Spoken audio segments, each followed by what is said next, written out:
Hello fish tankers, we're here at a small shop at one of my mates Charles alerted me to at UPONICS. So let's go see what they have.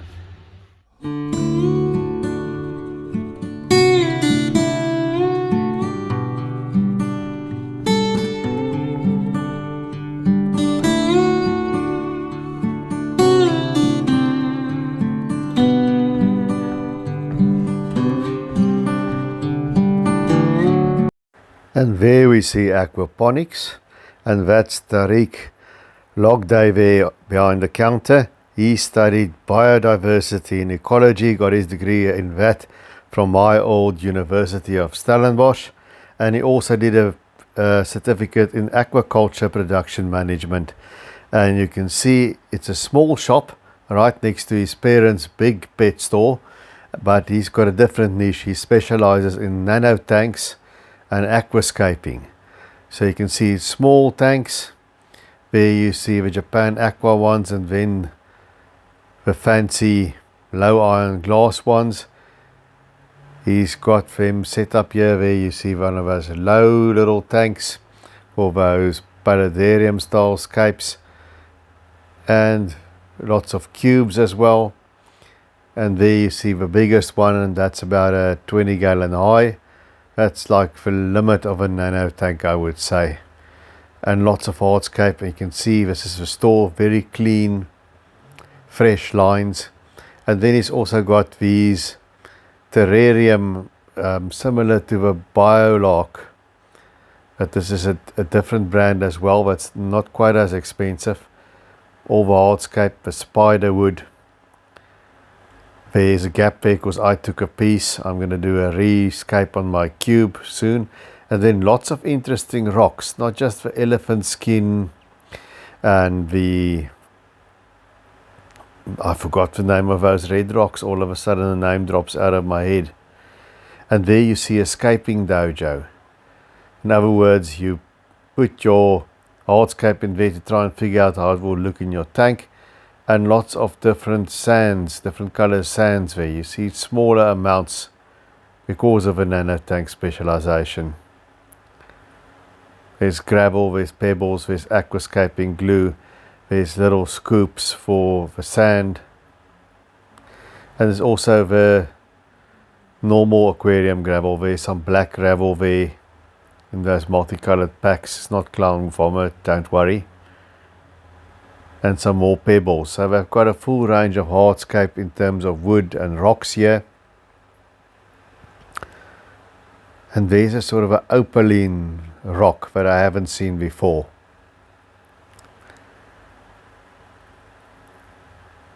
So quite impressive amount of rockery that they fit into the small store. And he just opened this past Saturday. So when you see this video, this weekend is going to be their second weekend open, and they would have gotten new fish by now, because the first weekend it seems went well because there's not a lot of fish, but they get fish every Friday, which is today when you see this video. This was taken on Thursday. Longfin panda cories, and here we have some endless. The endler guppies, smaller than your normal guppies. Guys, please take the time and hit that like button. I will greatly appreciate that. Some nicely colored males there. And here you see some Amano shrimp. Not bad prices.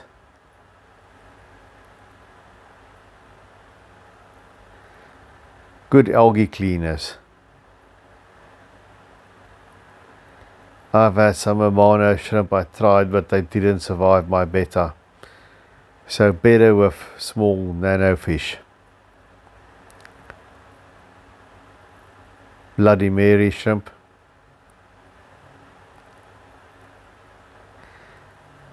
These freshwater shrimps never really caught on with me yet. Maybe it'll take a little bit of time. And here we have the dwarf pea puffer. As you know, I've got a couple of these. Very personable little nano fish, but I wouldn't try them with shrimp. I'll make a meal of them. And look at those eyes and those faces, they're curious little fish. And here's a little tip for something that happened to me. My 4 pea puffers are down to 3. Always keep a lookout and concentrate when you're doing some maintenance, because they swim away and then they come and start looking at what you're doing, and it's easy to injure them. And here's some long fin bristlenose plecos, some white ones. That's the thing about sponge filters with shrimps and algae eaters. They like grazing on the biofilm that the sponge filter collect. And here is some Cubotai rasbouras, green Cubotai rasbouras. It's a thing if you're in a store, you don't really see the colors, but they get that almost emerald green or apple green color. Nice tiny little schooling fish. Some crystal black shrimp and some blue dream shrimp. What I was going to say about the shrimps, you know, what I would like is to see these colorful shrimps in a larger size. Doesn't have to be as big as a bamboo shrimp, but if one could just have them the size of a marine shrimps or seawater shrimps, let's say the size of a cleaner shrimp or a firehead shrimp, I would kind of like that. Here's some of the yellow ones. As your eyes start needing reading glasses, then these shrimps become quite small. Red rilly shrimp, ram's horn snails. I've got some ram's horn snails, but I never bought them. They hitchhike in with the plants. And there you see the shrimp enjoying the sponge filter.